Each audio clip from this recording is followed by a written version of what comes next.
আসসালামু আলাইকুম। প্রতিবার পহেলা মে আসে আমরা আনুষ্ঠানিকতা বজায় রাখি, তারপরে আবার যার যার কাছে ফিরে যাই। এবারের পহেলা মে ভিন্ন।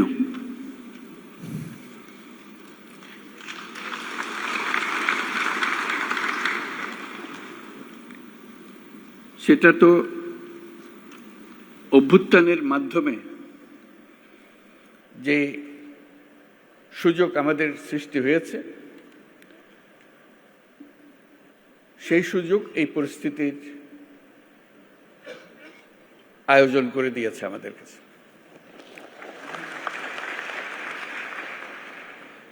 আমরা আজকে যেগুলোই উচ্চারণ করলাম, যেসব কথা বলি, আগেও ওরকম বলেছি নিশ্চয়ই, অতীতে পহেলা মে যখন হয়েছে, কিংবা এবারের অর্থ ভিন্ন। এই জন্য ভিন্ন, আমরা এই প্রতিশ্রুতি নিয়ে সরকার যাত্রা শুরু করেছে, যেটা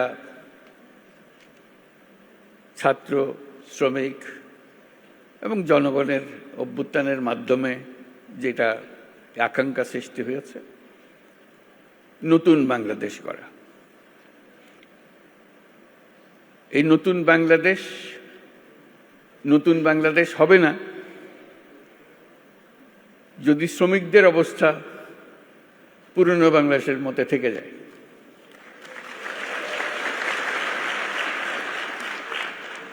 কাজে এটা আমাদের সবার দায়িত্ব, যারা এই নতুন বাংলাদেশে বিশ্বাস করি, যারা এই নতুন বাংলাদেশ গড়ার জন্য প্রাণ দিয়েছে, যারা নতুন বাংলাদেশ গড়ার জন্য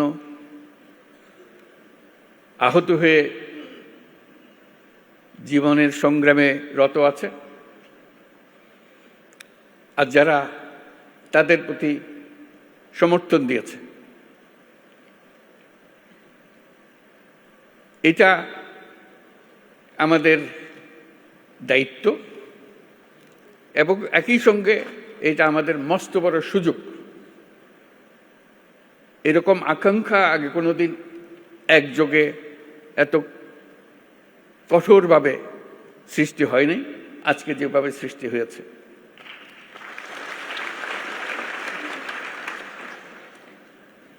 শ্রম সংস্কার কমিশনের চেয়ারম্যান সাহেব খুব সুন্দর করে আমাদের যত আকাঙ্ক্ষা নতুন বাংলাদেশের শ্রমিকদের কি হবে সেগুলো তুলে ধরেছেন তাদের কমিশনের রিপোর্টে, এবং সেটা উনি ভালো করে বুঝিয়ে দিয়েছেন। এটা শুধু শ্রমিকদের পক্ষ থেকে বলার কথা না, সকল পক্ষকে নিয়ে, সকল পক্ষের অংশীদারিত্বে এই কমিশনের রিপোর্ট রচনা হয়েছে। তারা যেসব কথা বলেছেন, যেসব সুপারিশ করেছেন, আমি ব্যক্তিগতভাবে অভিভূত হয়েছে। এত সুন্দর করে এত কঠিন বিষয়গুলোকে তুলে ধরেছে। আমি তাকে অনুরোধ করছিলাম আমাদেরকে একটা তালিকা দেন যেগুলো তাড়াতাড়ি করা যায়।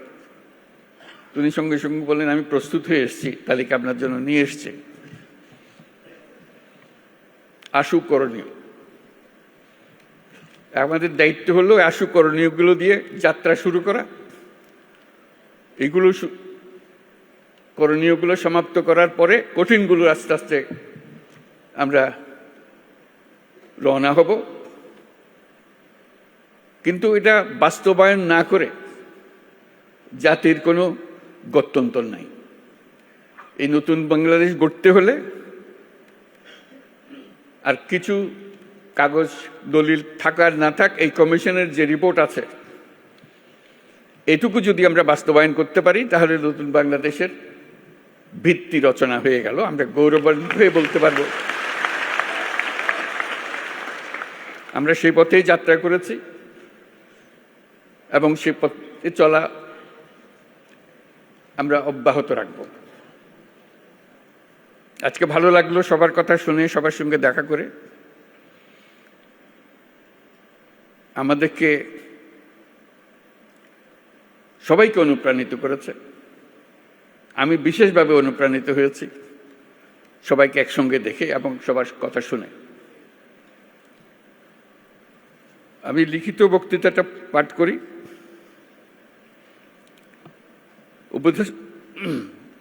উপদেষ্টা পরিষদের সদস্যবৃন্দ, কূটনীতিকবৃন্দ, ইয়োর এক্সেলেন্সিজ, আইএলও সহ বিদেশি সংস্থার প্রতিনিধিবৃন্দ, শ্রমিক ও মালিক সংগঠনের নেতৃবৃন্দ, সাংবাদিকবৃন্দ এবং উপস্থিত সম্মানিত সুধী, আজ মহান মে দিবস।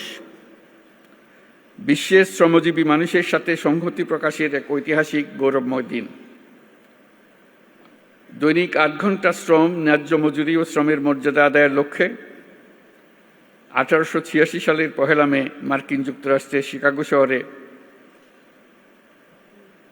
মার্কেটে শ্রমিক শ্রেণীর রক্তাক্ত সংগ্রামের মধ্য দিয়ে শ্রমিক ও শ্রমের মর্যাদা সম্মানের সাথে বিশ্বময় স্বীকৃতি লাভ করেছে। সেই প্রেক্ষাপটে এটি শুধু একটা সাধারণ দিবস নয়, শ্রমজীবী মানুষের অধিকার আদায়ের আন্দোলনের সংগ্রামের অনুপ্রেরণার উৎস। তার সঙ্গে এখন যুক্ত হয়েছে আমাদের অভ্যুত্থান, জুলাই অভ্যুত্থান।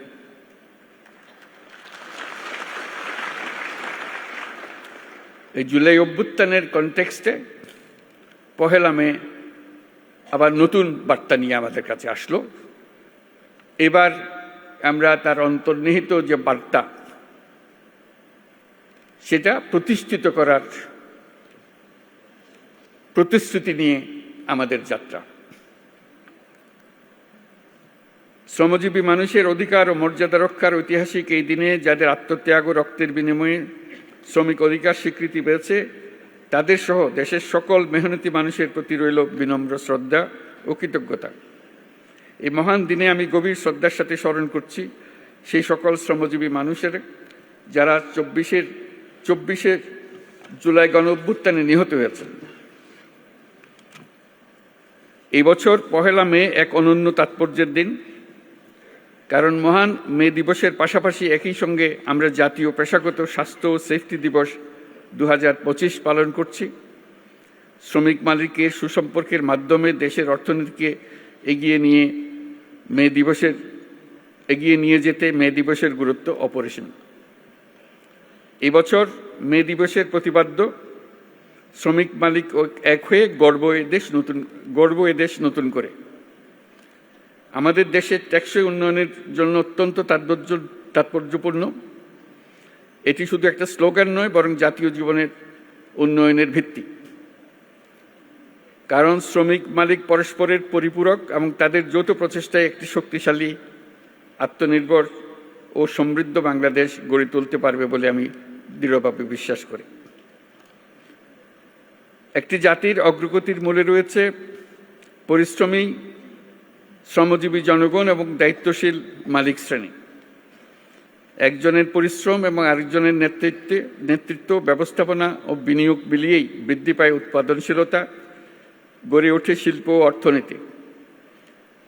বাংলাদেশের পোশাক খাত, কৃষি, শিল্প, নির্মাণ, পরিবহন, প্রযুক্তি প্রতিটি খাতের উন্নতির পেছনে রয়েছে শ্রমিকের পরিশ্রম। আর এই শ্রমিকের পরিশ্রম এবং মালিকের মেধা। দেশকে নতুন করে গড়ে তুলতে হলে এই ঐক্য, পারস্পরিক শ্রদ্ধা ও আস্থার পরিবেশ সৃষ্টি করতে হবে এবং তৈরি করতে হবে শ্রমিকের সম্ভাবনা, যেটা তারা যেন উদ্যোক্তা হবারও সুযোগ পায়।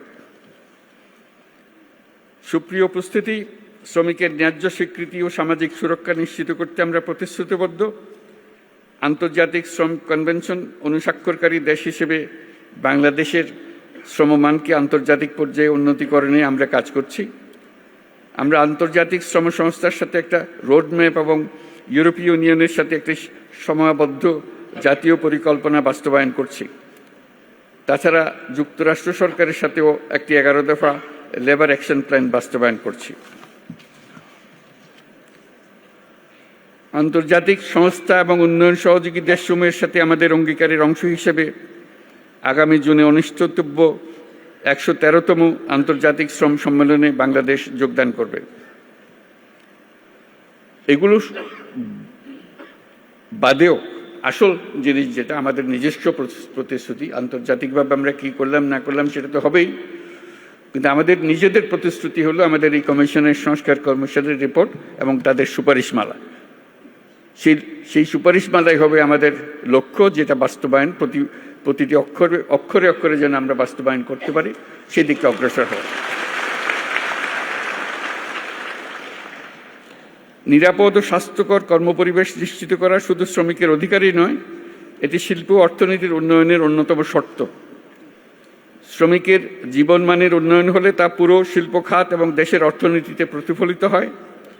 সেই লক্ষ্যে বর্তমান অন্তর্বর্তী সরকার ইতিমধ্যে শ্রমিকদের কল্যাণ ও নিরাপত্তা নিশ্চিত করতে বাংলাদেশ শ্রম আইন ২০০৬ সংশোধন সহ বিভিন্ন পদক্ষেপ গ্রহণ করেছে। শিল্প বিরোধ এবং শ্রমিকদের অভিযোগ দ্রুত নিষ্পত্তির জন্য শ্রম আদালত কার্যক্রম আরও গতিশীল করা হয়েছে। সাম্প্রতিক সময়ে শ্রম আপিল ট্রাইব্যুনাল ও শ্রম আদালতসমূহ উল্লেখযোগ্য হারে মামলা নিষ্পত্তিতে সক্ষম হয়েছে। শ্রম আদালতসমূহকে আরও কার্যকরণের পাশাপাশি আমরা বিকল্প বিরোধ নিষ্পত্তি ব্যবস্থা অধিকতর শক্তিশালী করার উদ্যোগ নিয়েছি। শ্রম কর্মসংস্থান মন্ত্রণালয়ের আওতাধীন কেন্দ্রীয় তহবিলের মাধ্যমে তৈরি পোশাক খাতে এবং শ্রমিক কল্যাণ ফাউন্ডেশনের মাধ্যমে তৈরি পোশাক খাত ব্যতীত অন্যান্য খাতে কর্মরত দুর্ঘটনার শিকার শ্রমিক ও তাদের পরিবারকে এককালীন আর্থিক সুবিধা প্রদান করা হয়ে থাকে। এই সুবিধাকে আন্তর্জাতিকভাবে গ্রহণযোগ্য রূপ প্রদানের জন্য কর্মক্ষেত্রে নিহত ও আহত শ্রমিকদের ও তাদের পরিবারের অধিকার রক্ষায় শ্রম কর্মসংস্থান মন্ত্রণালয়ের আইএলওর সহায়তায় শ্রমিকদের জন্য একটি সর্বজনীন এমপ্লয়মেন্ট ইনজুরি স্কিমের পাইলট প্রকল্প বর্তমানে বাস্তবায়ন আছে। অন্যান্য উদ্যোগের পাশাপাশি সারা দেশে ৩২টি শ্রম কল্যাণ কেন্দ্রের মাধ্যমে শ্রমজীবী মানুষের স্বাস্থ্যসেবা প্রদান করা হচ্ছে। শিশু শ্রম নিরসনের লক্ষ্যে নানামুখী উদ্যোগ গ্রহণ করা হয়েছে। এ পর্যন্ত ৪৪টি সেক্টরে ন্যূনতম মজুরি নির্ধারণ করা হয়েছে। তাছাড়া নিরাপদ ও শোভন কর্ম, পরিবেশ বান্ধব প্রযুক্তি এবং দক্ষ জনশক্তি ব্যবহারের মাধ্যমে টেকসই উন্নয়নে অবদানের জন্য প্রতি বছর গ্রিন ফ্যাক্টরি অ্যাওয়ার্ড দেওয়া হচ্ছে। শ্রমিক মালিকদের সাথে দফায় দফায় আলোচনার মাধ্যমে শ্রম অসন্তোষ বহুলাংশ কমিয়ে আনা সম্ভব হয়েছে। শ্রমিকের অধিকার রক্ষার পাশাপাশি শিল্পকেও বাঁচিয়ে রাখতে হবে।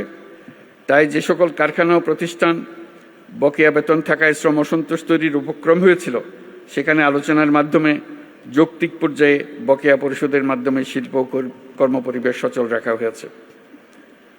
একটি দেশ কেবলমাত্র সমৃদ্ধ হয় যখন তার শ্রমিকরা নিরাপদ ও সুষ্ঠু পরিবেশে কাজ করতে পারে, মালিকরা তাদের শ্রমের যথাযথ মূল্যায়ন করতে পারে। শ্রমিকদের কল্যাণ নিশ্চিত করা মানে শুধু তাদের জন্য ভালো করা নয়, বরং এটি শিল্প খাতের উৎপাদনশীলতা, জাতীয় প্রবৃদ্ধি ও অর্থনীতির উন্নতির অন্যতম প্রধান শর্ত। এই দেশকে নতুন করে গড়ে তুলতে হলে ঐক্য, পারস্পরিক শ্রদ্ধা এবং আস্থার পরিবেশ সৃষ্টি করতে হবে। দেশকে নতুন করে গড়ে তোলার প্রত্যয়ে উজ্জীবিত হয়ে শ্রমিকের অধিকার রক্ষা, নিরাপদ কর্মপরিবেশ নিশ্চিত করা এবং শ্রমিক মালিক সুসম্পর্ক স্থাপনে সকলকে একযোগে কাজ করার আহ্বান জানাচ্ছি। আমরা যদি ঐক্য ও সহযোগিতার ধারা অব্যাহত রাখি, তাহলে জুলাই আগস্টের ছাত্র শ্রমিক জনতার গণ অভ্যুত্থানের মাধ্যমে বৈষম্যহীন নতুন বাংলাদেশ গড়ার স্বপ্ন শুধু স্বপ্ন নয়, বাস্তব হবে। বাংলাদেশ অত্যন্ত শ্রমঘন দেশ বিদায় শ্রমিকের অধিকারকে সর্বোচ্চ গুরুত্ব দিয়ে কাজ করতে হবে। আমাদের অনেক দূর পথ পাড়ি দিতে হবে। বিভিন্ন প্রশিক্ষণ ও কর্মসূচি গ্রহণের মাধ্যমে অদক্ষ শ্রমিকদের দক্ষ শ্রমিকে রূপান্তরিত করতে হবে। এজন্য শ্রমিক সংগঠন, ব্যবসায়ী, বিনিয়োগকারী, সুশীল সমাজ, গণমাধ্যম, উন্নয়ন সহযোগী সবাইকে ঐক্যবদ্ধভাবে শ্রমিকের স্বার্থ রক্ষা ও ন্যায্য অধিকার প্রতিষ্ঠায় কাজ করতে হবে। পরিশেষে মহান বে দিবস এবং জাতীয় পেশাগত স্বাস্থ্য ও সেফটি দিবস অনুষ্ঠানে উপস্থিত সকলকে ধন্যবাদ জানিয়ে আমার বক্তব্য শেষ করছি এবং আমরা নতুন বাংলাদেশ